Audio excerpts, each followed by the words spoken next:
TKBS Nation, welcome back to another week of Pop Gumbo, where we're talking what's popping in pop culture. Do you know who I am? If not, I shall introduce myself.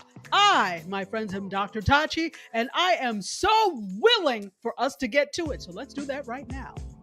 First up, we've got a little bit of box office news, and I am really wanting to sing this song for you so that you can guess what I'm going to talk about.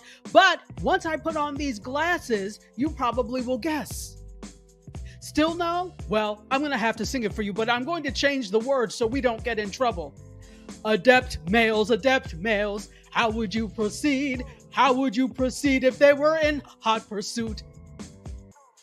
Did you get it? No? Okay, well, it was supposed to be Bad Boys. So, obviously, I'm talking about Bad Boys, even if you did not get my terrible rendition of the song. But Will Smith and Martin Lawrence are hot at the box office. The latest installment of the Bad Boys franchise is back in the box office, and it debuted on June 7th. Now, in case you've never seen any of the Bad Boys franchise, let me go through a little bit of what this is. And you know I need the glasses to do this right.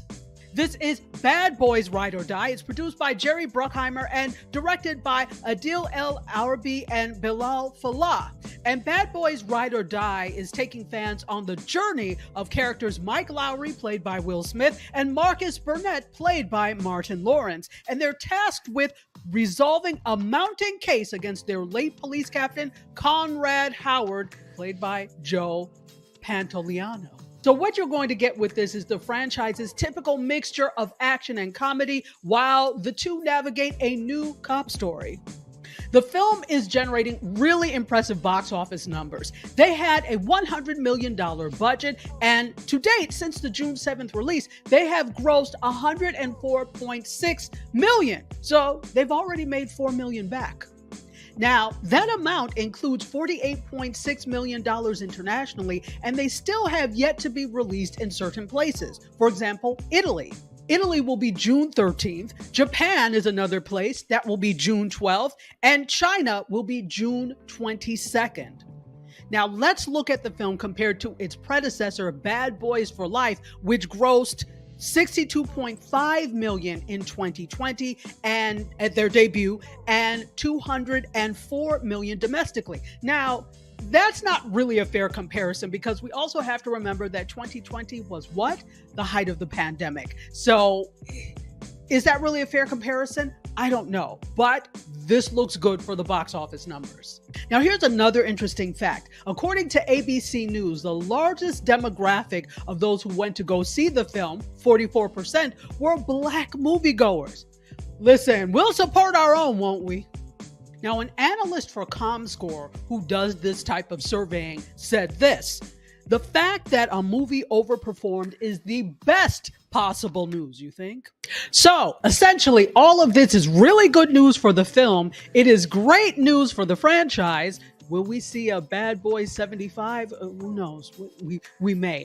And this may be an indication that audiences are more comfortable with going back to the theaters. I know it's been a few years since the height of the pandemic, but I know there was still some trepidation. This could be an indication that people are really wanting to step back into the theaters. Who knows? All right, well, let me know what you think below. Now let's turn our sights over to beauty and the power of social media. I've talked to you in the past few weeks about celebrities who have launched hair care brands, beauty brands, etc. But there are a lot of non-celebrities doing this as well. Stormy Steele is the founder of Canvas Beauty, and apparently she came up with this brand in one night. It all started with a hair serum she made in her kitchen containing cayenne pepper, which is still one of her biggest sellers. Now, she came to this realization after she used it on clients in her own salon, and the clients were raving about it and encouraged her to sell it. So that's how this came about. She launched the business in 2018, and by 2019, they had sold over 1 million units. And I don't mean wigs. So obviously there are growing pains when you go viral like that, because as opposed to 6,000 units that they would sell per month before the exposure, it jumped to 30,000 units. So you can imagine the growing pains that came with that. Now, those growing pains and how she was dealing with it nearly cost her her business in 2022. But today, the business is going strong. And in fact, she has some welcome news. So she did a live on TikTok on June 8th. So just a few days ago. And according to the TikTok team, she is the first creator to reach $1 million in sales from a TikTok live. I'm doing something wrong here. And finally, I'm sure you know by now about social media restaurant food critic and content creator and also MMA fighter Keith Lee. If you don't, I urge you to go to Google and look him up because he is someone to know.